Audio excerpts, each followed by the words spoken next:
성도 여러분 안녕하셨습니까? 우리 성도님들의 기도 덕분에 저도 한 주일 동안 휴가를 잘 보내고 돌아왔습니다. 올라와 보니까 역시 날씨는 여기가 좋구나 하는 생각을 했습니다. 지난 며칠 동안 좀 더웠다고 느끼셨죠? 근데 그 기간 동안 다른 곳은 더운 게 아니라 뜨겁더라고요. 그래서 역시 날씨나 공기는 이 동네가 최고구나 하는 생각을 했습니다. 늘 계신 분들은 그걸 몰라요. 그렇죠? 좋아도 좋은지도 모르고 집이 좋아도 한 몇 달 살고 나면 좋은지도 몰라요. 그렇죠? 어쨌든 저도 이 화끈한 곳에 가서 에너지도 재충전하고 또 이렇게 우리 성도님들 얼굴을 뵙게 됐습니다. 참으로 감사합니다. 캘리포니아에서는 얼굴이 하얗면 환자예요. 저처럼 이렇게 좀 시커매야 정상입니다. 그렇죠? 오늘 저는 주님의 손에 관한 이 기별을 서로 함께 나누고 싶습니다. 여러분들이 보고 있는 이 그림은 미켈란젤로의 그 천지창조 그림입니다. 그 바티칸 성당 내에 있는 그 시스티나 성당 천장에 있는 그림이에요. 근데 그 천장이 굉장히 큽니다. 길이가 41m, 폭이 14m예요. 그 큰 천장에다가 미켈란젤로가 이 그림을 어떻게 그렸을까요? 상상해 가세요. 기록을 살펴보면은 거의 이렇게 눕다시피 해서 그렸어요. 그리고 그 당시에는 기술이 지금처럼 많지 않기 때문에 석회를 바르고 그 석회가 마르기 전에 안료를 그 이 페인트 것들을 거기다 맞춰야 돼요. 그러니까 얼마나 힘들었겠습니까, 그렇죠? 네, 그의 그 천지 창조 그림의 일부인데 이 손 말고도 이렇게 다른 그림들이 있습니다. 근데 제가 손만 이렇게 보여드린 거예요. 어느 쪽이 우리 하나님의 손이고 어느 쪽이 아담의 손인 것 같아요? 예, 여러분들 잘 아시네요, 그렇죠? 오른쪽 손이 우리 하나님의 손이고 왼쪽이 생명력을 부여받기 직전의 아담의 손이에요. 그래서 이 아담의 그 왼손 검지 손가락이 약간 이렇게 아직 하나님의 손과 이렇게 연결되기 직전이기 때문에 이렇게 좀 구부러져 있습니다. 그래서 이 모습에서 어떤 생명이 탄생되는 어떤 긴장감, 그런 것들을 미켈란젤로는 이렇게 표현하고 있는 것 같습니다.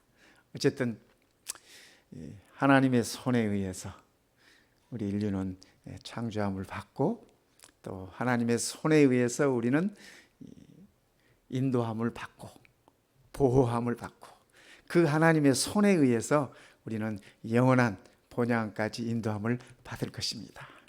오늘 이 아침에 이 축복이 우리 모든 성도님들에게 함께 하시기를 저는 간절히 기원합니다.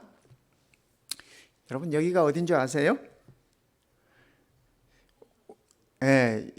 우리가 이 동네에 살면서 여기를 모르면 안 돼요. 여기 스탠포드 대학이에요. 오늘 안식일 오후에 시간이 되시면 이 가족들하고 한번 이렇게 산책 삼아서 이렇게 한번 이렇게 다녀오셔도 괜찮은 곳이에요. 그러니까 이 칸토 아트 센터입니다. 이 스탠포드 대학 안에 있어요. 이게 지어진 게 1894년에 지어졌는데 꽤 됐죠? 1894년에 지어졌는데 이 문을 닫아본 것이 문을 닫은 적이 없었어요. 그런데 이 코로나 때문에 지난 1년 한 3개월여 동안 문을 닫았습니다. 그런데 지금 이제 문을 열었어요. 그러니까 여러분들이 가보실 수 있어요. 그 안에 내부이고요. 여기에 가면 이 로댕에 생각하는 사람의 조각이 이 가운데 있습니다. 가운데 있어요. 그런데 이 칸토라는 분이 1945년에 어느 날 여름날 뉴욕을 갔습니다. 뉴욕에 가가지고 그 뉴욕 메트로폴리탄 이 미술관에 들어갔는데 거기에서 로댕의 신의 손이라는 작품을 봤어요. 신의 손이라는 작품, 그 작품이 어떤 작품이냐면 이겁니다. 이거 보신 적 있어요? 이 엄지손가락이 보이는 이 손은 하나님의 손이고, 그 손에서 빚어 나오는 게 지금 이 손 안에 이 빚어져 나오는 그 아담과 하와입니다. 그렇죠? 그래서 하나님의 손이 우리 인류를 창조했다고 하는 것을 이 로댕이 이렇게 표현하고 있습니다. 이 뒷면은 이 모습이에요. 뒷면은 이 진흙을 지고 있는, 그래서 그 진흙 안에서 이 인류를 창조해 내시는 하나님의 손을 로댕이 이렇게 표현하고 있습니다. 근데 이 작품을 보고 칸토가 이 깊은 감동을 받습니다. 그래가지고 그때부터 로댕의 작품을 사들이기 시작했어요. 구매하기 시작했어요. 그래서 50여 년 동안 로댕의 작품을 구매하고 자기 소장품으로 가지고 있다가 약 200여 점에 이르는 그 로댕의 작품들을 이 칸토가 스탠포드에 기증을 한 겁니다. 그래서 여러분들이 이 칸토 이 아트 센터에 가면 그것들을 보실 수 있어. 이 칸토의 마음을 움직이게 했던 이 신의 손, 로댕의 작품이에요. 네.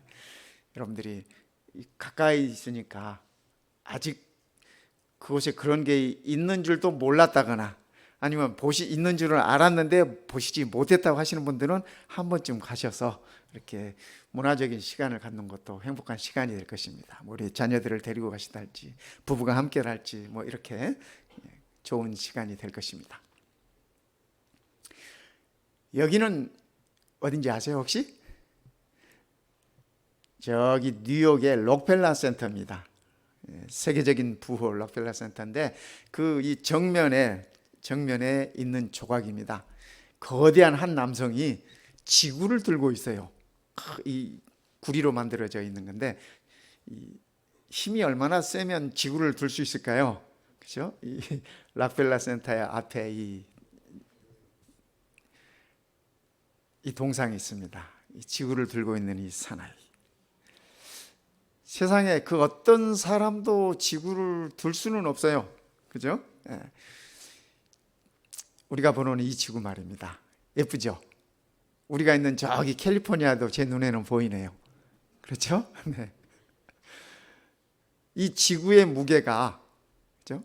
지구의 무게가 6테리온. 근데 이게 6테리온이라는 게 우리가 상상이 안 가는 게 킬로그램으로 나타내면 이 정도입니다. 6.15 곱하기 10의 26승. 제가 저 26을 어떻게 이렇게 만들 수가 없어가지고 그냥 구에다 이렇게 얹었어요. 10의 26승이면 우리 양 박사님 어느 정도 됩니까? 그죠? 6.15 곱하기 10의 26승 킬로그램이에요. 킬로그램.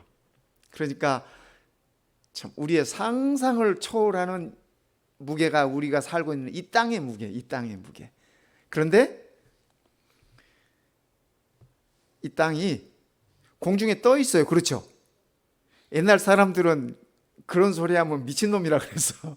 근데 현대 과학은 이제 그런 다 뭐 사진도 찍고 다 뭐 이렇게 하니까 이제 뭐 지금은 그런 말 하시는 분이 없어요. 네. 이 거대한 우리의 상상을 초월하는 이 무게가 공중에 떠 있어요.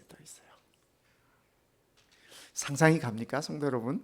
그죠? 우리가 다 지금 그러고 보니 공중에 떠서 살고 있는데 우리는 땅 위에 사는 거라고 생각을 하는데, 그죠? 성경은 이렇게 표현하고 있습니다. 하늘이 하나님의 영광을 선포하고 궁창이 그의 손으로 하신 일을 나타내는도다. 그러니까 이 지구를 창조하신 것도 하나님의 손이었고, 로댕의 표현에 의하면, 그죠? 인류를 창조하신 것도 하나님의 손이었고, 미켈란젤로의 표현에 의할 것 같으면, 그죠? 인류에게 생명을 부여하신 것도 하나님의 손이었고, 시인은 이 하나님의 손이 이 우주를 이렇게 지탱하고 계신다. 우리가 이것만 봐도 감사하고 살아야 되지 않을까요? 그죠?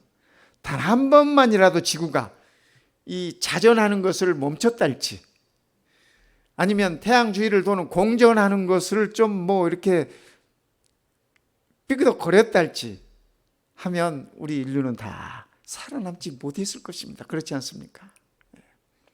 하나님께서 한치의 오차도 없이 창조 이후로 우리의 지구를 이렇게 공중에 띄워놓으시고 잘 운행되게 하셨어요. 하나님의 손이 말입니다. 저는 이 하나님의 손이 우리를 붙들고 계심을 인하여 참으로 감사합니다. 우리의 상황이 어떠하든지 간에 하나님의 손이 우리와 함께하고 계심을 우리가 잊지 말아야 할 것입니다. 오늘 우리가 읽었던 이 본문의 말씀입니다. 그때 스데반의 일로 일어난 환란으로 말미암아 흩어진 자들이, 초기 그리스도인들이 핍박을 받고, 그렇죠? 로마 정부로부터 핍박을 받고 흩어지기 시작했습니다. 베니게와 구브로와 안디옥까지 이르러 유대인에게만 말씀을 전하는데, 그 당시에는 그리스도인들이, 이 기독교가 유대인들에게서 시작된 거잖아요. 우리 예수님도 유다의 후손이었으니까, 유대인이었으니까 거기서 시작된 복음을 유대인들에게만 전하다가 핍박이 시작됨으로 인해서, 그렇죠?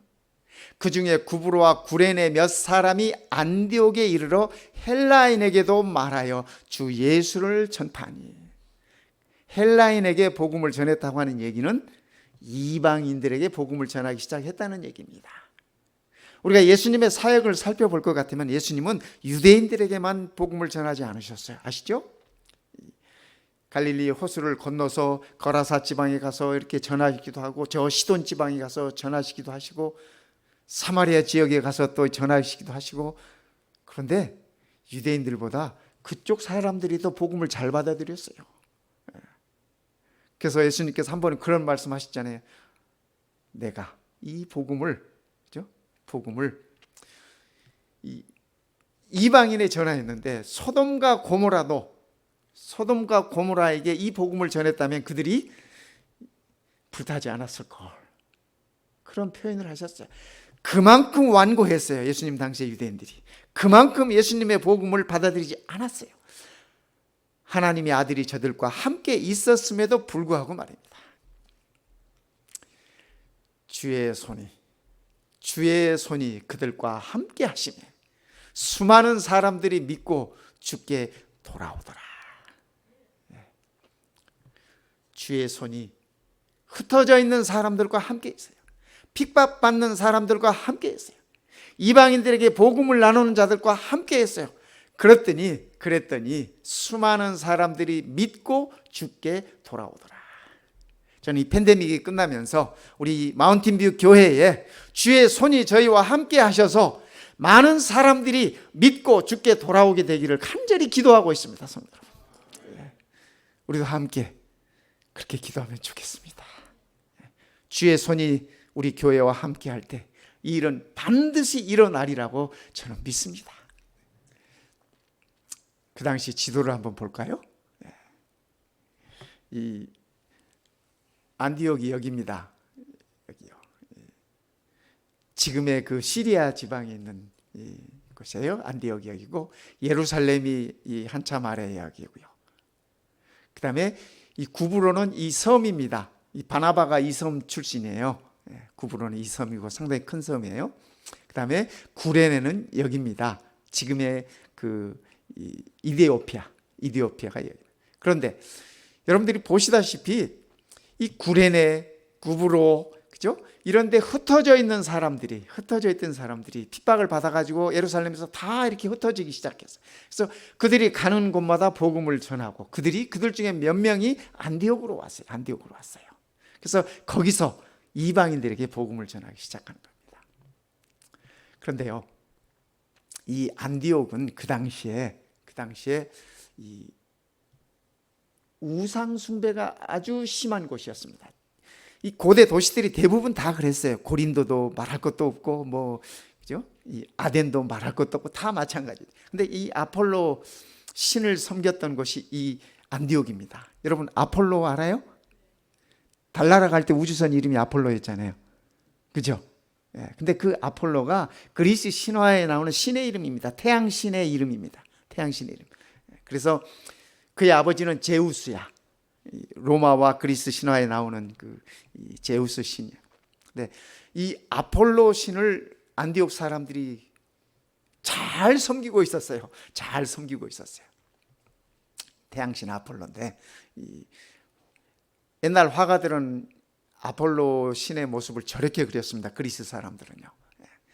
그리고 또 하나 유명한 신인데 이 아폴로가 그 에로스 신에 의해서 에로스의 화살이 꽂혀가지고 이 여신을 사랑합니다. 여신을 사랑해요. 그 여신의 이름이 다프네야. 다프네. 이 앞에 지금 이렇게 보이는 여인의 상이 그 다프네의 신인데 아폴로가 다프네의 사랑을 얻기 위해서 죽으라고 쫓아갑니다. 그런데 다프네는 아폴로의 손에 잡히지 않겠어 죽으라고 도망갑니다. 도망가다가 잡힐 그 신화에 나오는 얘기야. 잡히려고 할 때 그가 그의 신에게 기도해서 나를 이 아폴로에게 잡히지 않도록 나를 변화시켜 주십시오. 그래가지고 그의 기도가 응답돼서 이 다프네가 올리브 나무가 돼. 올리브가 아니라 월계수 나무로 변. 그래서 아폴로는 그의 이 사랑을 이루지 못합니다. 이 다프네는 이 월계수로 변해서 가지가 되고 그의 몸은 줄기가 되고 잎이 피어나고 이렇게. 그래서 이 월계수를 우리가 고대 올림픽에서 승리한 사람들이 머리에 씌워줬잖아요.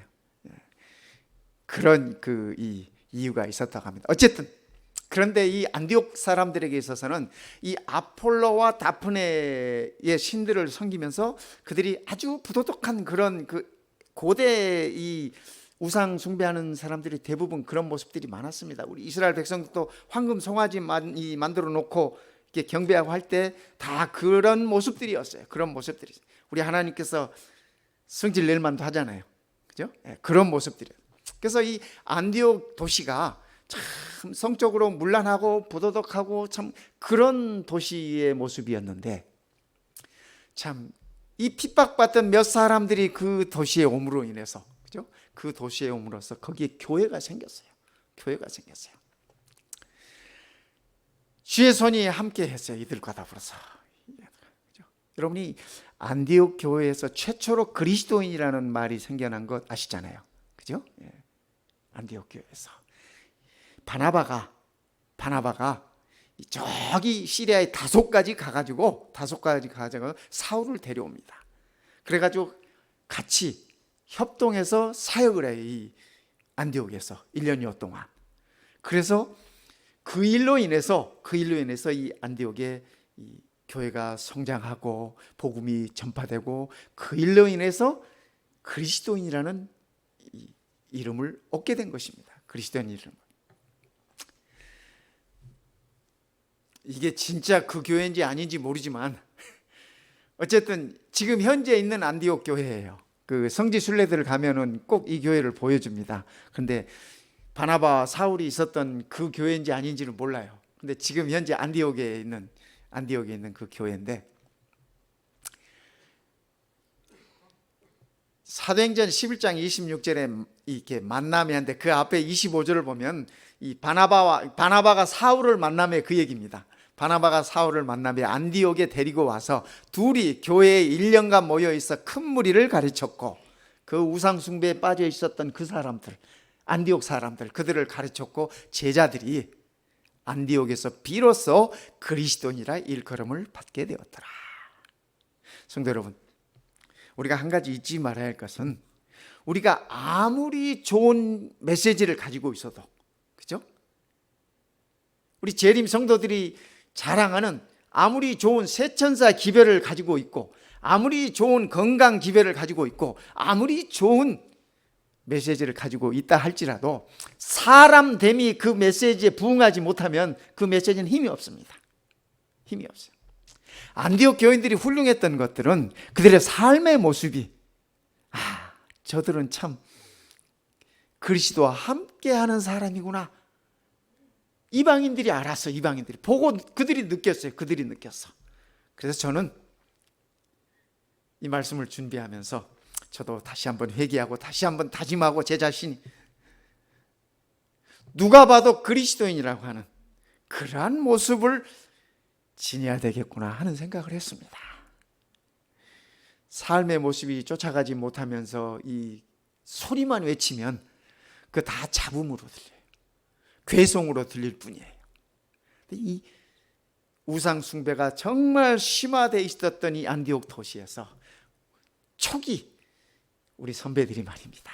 핍박받고 어렵고 고향 떠나서 집도 없이, 사실 그들이 안디옥에 오면 집장만부터 먼저 해야 되는 거 아니었어요? 그죠? 거처할 곳이라도 있어야죠. 집을 떠났으니. 우리가 이 이민 와서도 마찬가지였잖아요. 근데 그들은 그 와중에 복음을 나눴어요. 그래서 그리스도인이라는 이름을 그들이 얻었던 것입니다. 그때 스데반로 일로 일어난 환란으로 말미암아 흩어진 자들, 이 사람들 불쌍한 사람들이에요. 그렇잖아요. 고향에 있지도 못하고 집에 있지도 못하고 부모 형제간에 다 이렇게 뿔뿔이 흩어지고 그런 사람들입니다. 흩어진 자들이 베니게와 구브로와 안디옥까지 고향을 떠나서 멀리 아까 우리 지도에서 봤잖아요. 그죠? 고향을 떠나서 멀리 이렇게 도망갈 수밖에 없었던 사람들입니다. 그 중에 구브로와 구레네 몇 사람이, 그죠? 구브로에 있었던 사람들, 구레네에 있었던 몇 사람이 안디옥에 이르러 헬라인에게도 복음을 전했어요. 주 예수를 전파했어요. 주 예수. 그래서 그들에게, 그 흩어진 자들, 핍박받은 자들, 어려움 중에 있는 자들, 그 몇 안 되는 그 사람들에게 주의 손이 함께 하셨습니다. 그래서 수많은 사람들이 믿고 주께 돌아오게 됐습니다. 그래서 초기 교회에 있어서, 초기 기독교사에 있어서 안디옥은 해외 선교의 중심지가 됩니다. 기독교 복음이 전파되는 중심지가 됩니다. 앞서 보셨지만은 바나바와 사울, 후에 바울 아닙니까? 이 안디옥 교회가 바나바와 바울을 이렇게 해외 선교사로 이렇게 파송시켜요. 참 얼마나 훌륭한 교회입니까? 우리 주님께서 말씀하셨어요. 두세 사람이 내 이름으로 모인 곳에는 나도 그들 중에 있느니라. 우리 주님께서 우리가 모여 있는 곳에 몇 사람 안 되어도 함께 모여 있는 곳에, 함께 모여서 뭐 하나요? 그죠? 우리가 기도하며 찬양하며 주의 말씀들을 나누는 자들이에요. 그죠? 우리 주님께서 함께 하신다고. 그들 중에 있느니라고 하는 그 말씀은 내가 나의 손으로 너희들을 감싼다고 하시는 바로 그 말씀입니다. 주의 손이 함께하는 자들은 참으로 연약한 자들이었습니다. 하나님께서는 이렇게 말씀하십니다. 내가 보는 것은 사람과 같지 아니하니 사람은 외모를 보거니와 여호와는 중심을 보느니라. 우리 예수님께서 제자들을 고르실 때도 마찬가지였어요. 그죠? 우리가, 제가 만약에 어떤 제자를 삼는다고 하면은 좀 똑똑한가? 재능은 좀 있나? 건강은 한가? 우리 이런 것들을 살피지 않겠습니까? 네, 우리 하나님께서 하시는 말씀은 내가 보는 것은 사람과 같지 아니하니 사람은 겉모습을 보지만 나는 중심을 보느니라. 무엇을 얼마나 지녔는가 하는 것이 아니라 그의 마음이 얼마나 나를 향하고 있는가, 이걸 보신다는 것이에요. 그래서 이런 사람들을 하나님께서 선택하셨습니다. 주의 손이 이런 사람들을 선택하셨습니다. 형제들아, 너희의 부르심을 보라. 이 말씀 속에서 오늘 우리도 하나님께서 나를 부르시는 그 부르심을 볼 수 있으면 좋겠습니다. 육체를 따라 지혜로운 자가 많지 아니하며, 아마 육체를 따라 지혜로운 자를 하나님께서 선택하셨다면 저는 이 자리에 서지 못했을 것 같습니다. 능한 자가 많지 아니하며 문벌 좋은 자가 많지 아니하도다. 우리 동양 사람들은, 유대인들도 그렇고 우리 한국 사람들도 그렇고 이 가문을 따집니다. 미국 사람들도 그런지 제가 잘 모르겠어요. 근데 우리는 특별히 가문을 따지고 족보를 중요시 여기잖아요. 그죠? 이씨성 가지신 분들은 뭐 세종대왕 몇 대 손이라고 자랑스럽게 얘기해. 그죠? 뭐 김씨성 가지신 분들도 그러시더라고요. 저 안동 가니까 특별히 그런 거 심하시더라고요. 우리가 다 가문을 중요시 여겨. 그런데 문벌 좋은 사람이, 가문 좋은 사람이 몇이나 되겠냐 그 말씀이에요. 우리 하나님께서 그거 내게는 우습다 이거야. 하나님께서 세상에 미련한 것들을 택하사. 저는 이 말씀을 보면서 제가 미련한 것을 감사했습니다. 여러분들은 어떠세요? 지혜 있는 자들을 부끄럽게 하시려고 세상에 약한 것들을 택하사. 우리가 다 약해요. 그렇잖아요. 우리가 다 연약해요. 강한 것들을 부끄럽게 하려 하시며 하나님께서 세상에 천한 것들과 멸시받는 것들과 없는 것들을 택하사. 누가 만약에 저보고 이런 얘기하면 참 상처받을 것 같아. 저 천한 것, 그렇죠? 저 없는 것, 이런 얘기한다면 참 상처가 될 것 같아요. 그런데 또 사실 따지고 보면 그렇잖아요. 사실 따지고 보면 그런데 그런 얘기 들으면 상처받아. 근데 우리 하나님께서 천한 우리들을 불러주셨고 멸시받는 우리들을 불러주셨고, 그렇죠? 없는 우리들을 선택해 주셨다고 그렇게 말씀하십니다. 그 이유는 단 한 가지. 이는 아무 육체도 그 어떤 사람도 하나님 앞에서 자랑하지 못하게 하려 하십니다. 그러니까 우리 하나님 앞에서 자랑하지 맙시다. 하나님 앞에서 자랑하지 않는다는 의미가 뭘까요? 그렇죠?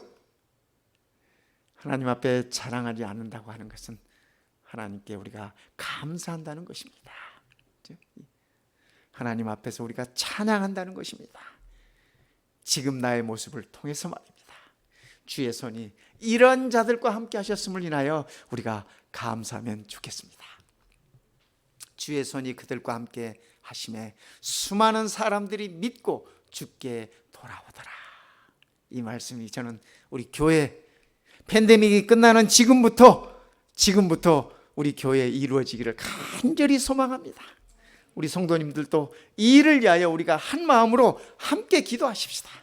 주의 손이 저희와 함께 하시도록 말입니다. 네. 여러분, 이 사진 보신 기억 있습니까? 누군지 아시겠어요?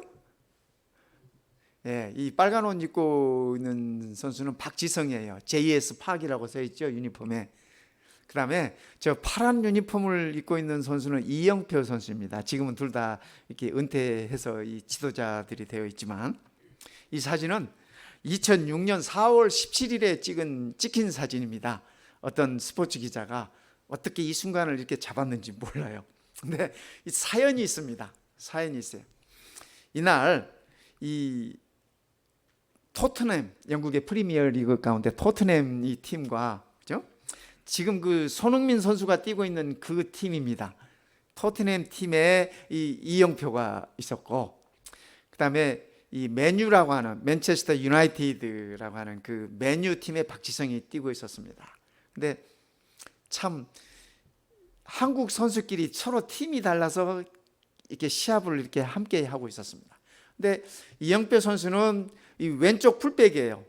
그러니까 상대의 공격을 막는 그러한 이 수비수입니다. 왼쪽 풀백.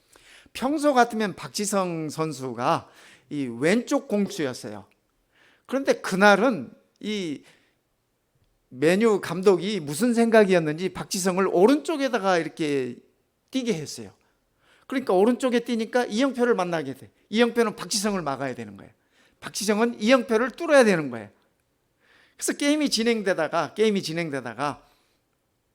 이 페널티 박스 안에서 이영표가 이 볼을 이렇게 트래핑 하는데 그 볼을 박지성한테 뺏겼어요.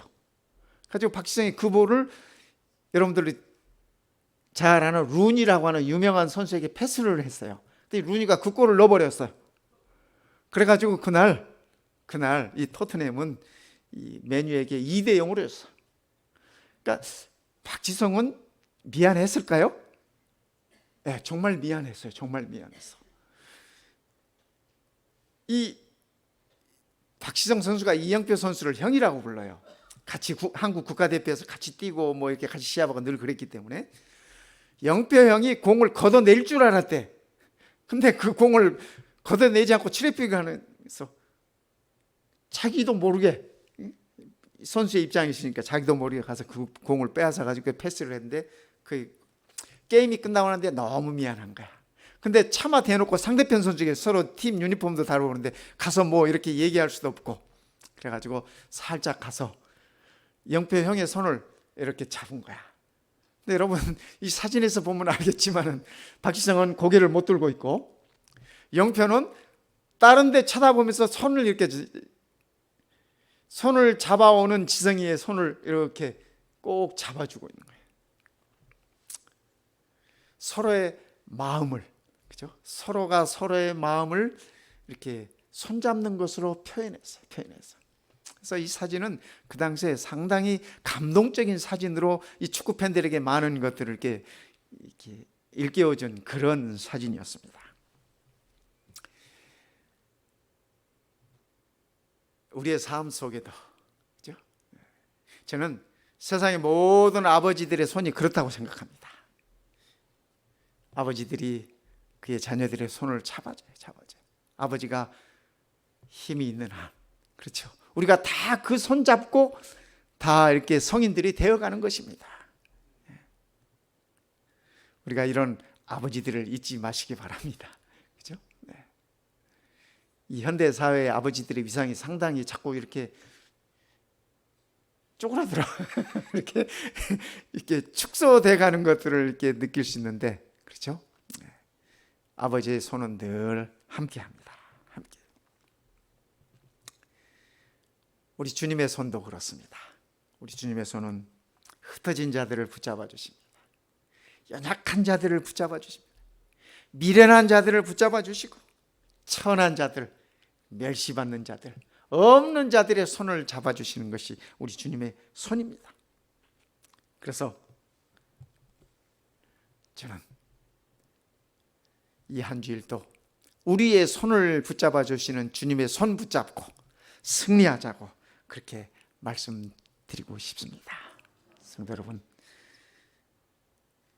우리를 창조하시고 우리를 구속하시고 우리를 영원한 본향으로 인도하신 그 주의 손을, 그 하나님의 손을 끝까지 놓치지 마시기를 이 시간에 간절히 바랍니다.